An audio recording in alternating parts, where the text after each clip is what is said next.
Hello guys, welcome back. Today I decided to do something different.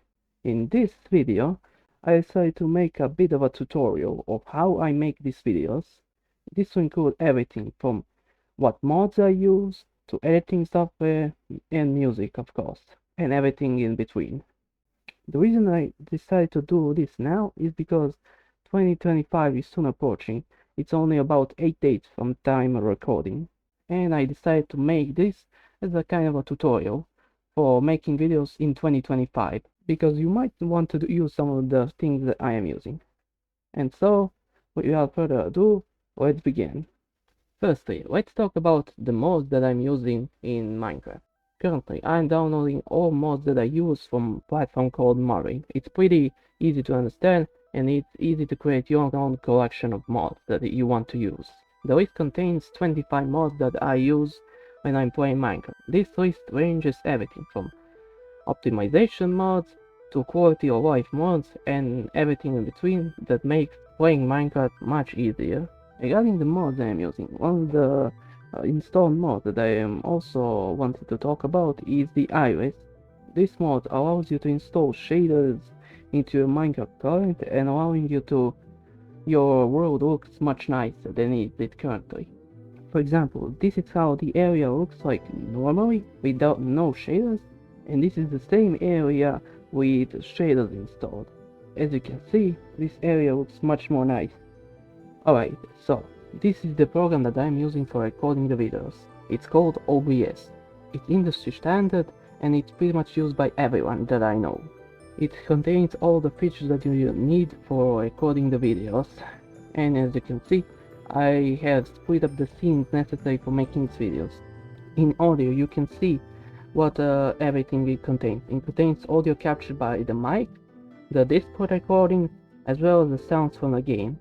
That's pretty much how it is. I have also one for the Minecraft theme. I simply, instead of display capture, I have the gameplay capture. And of course you can change the settings however you want it. Now, before I go into the editing software, I want to add another thing. If you want to add more stuff to your videos, not just recordings from your OBS or probably your friends, you can install some other mod that helps you with cinematic shots. And I have these two mods, for example, replay mod and a new one called flashback. So let's talk about these two. So this is the replay mod. It's used pretty much by everyone who I know and is used by YouTubers. It's pretty simple to understand and it's existed for a long time, containing everything you need. Of course, on the top corner you can see the timeline, how long you have been recording it. Of course, the world part when you can condense the timeline into something more manageable. Of course, positions for keyframing and saving and bunch of other stuff. And of course, when you satisfied with setting everything, including the, rendering, bitrate, frame rate, and everything, you can simply export it. And not to mention adding green screen options as well. So this is the flashback, the newest mod that came out in August of 2024 that I am using ever since.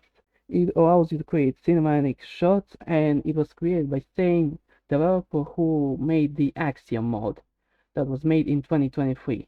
This mod contains all those stuff on the right, as well as a bunch of the options for making cinematic shots, including camera, FOV, speed, as well as the ability to change what time of the day is. For example, I want to make green screens right here, and instead of building a big set or anything, I can simply just remove rendering for skies, particles, and pretty much everything except flares, and bam, I made the green screen. So pretty much now I can put anything beside me. If you want more details regarding this mod, I will put in the description a video from Moog Swamp regarding this mod. So this is the program that I am using for recording all of these videos, including this one. It's called CapCut. It's simple and pretty easy to understand. So let's start from the beginning. This is the media part of the editing program. In it, you import all your footage that you recorded, whether from the OBS or the previous two programs that I mentioned. Put all your videos that you recorded with, you just simply put add to track and it will immediately add your videos to the track. So this is how it will look like when you put your recording here. It's pretty understandable. And also you can change your settings here. For example, you can change the track height as well as audio waveform. I usually put them at 100% in order to see where I need to cut the video. For example, I see that I need to cut video right here. I just do Control B and simply does the cutting. Next up, we have the audio part. This editing program has a bunch of music that you can add to your videos, as well as the sound effect. Next up, we have the text. In it, you can have your own text effects, which you can add to your videos. For example, I am adding this text, and this is how that looks like. Next up, we have the sticker. I don't use stickers in my video, but if you want to use them, you can use them. And next up, we have the effects area. In it, you can have a bunch of video effects, as well as some other stuff, including the body effects that you can add, which is pretty neat when you're recording with camera. Next up, we have the transitions. They range from everything, from the always to the cameras and everything in between. But I'd also not to mention that in all the previous examples, you also have the trending one, which shows what's the most popular at the moment. So if you want anything popular, you can pretty much have it. And just like with the videos, you can simply press this plus button, or you can simply drag it and put the transitions like this. And of course, if you're making short form videos, you can use the caption sections to make your videos, or if you go back in the text sections, there is a part called auto captions, which will automatically put your captions in your video. This is, for example, how that will look like. Now, of course, if you want to edit it, you can do it, no problem with that. There is also a section for the filters if you want to add filters to your video, but I don't use these ones. So this is one of my videos that I edited. It looks like this. It contains all the effects and previous stuff that I talked about. And also one thing to mention that I didn't talk about earlier. You have the ability to merge the clips. For example, I have these two timelines together. I can merge them into one, so it doesn't look as messy as it is now. So you can do that by selecting all the videos that you want to group and go here, go right click, and then create compound clean, and then merges all that together, which makes it much easier to make videos. And also another thing to mention here is this right side. Here I am also doing some stuff to improve the videos. For example, in audio sections, there are also two options here that I'm using when I'm recording every video. First is normalize the random, which is simply explanatory, and next one, it's called reduce noise. This simply reduces the noise that you make or your surroundings make. And this is pretty much how I use this editing program for making all these videos. Okay, now let's talk about the two programs that I'm using for making the thumbnails for these videos. First one that I'm using since the beginning, it's called Photopea. It's like the website free version of the Adobe Photoshop. And also there is another one. It's called Paint.net. So I'll be showing you how this looks like in both of those. So this is how it looks like in Photopea.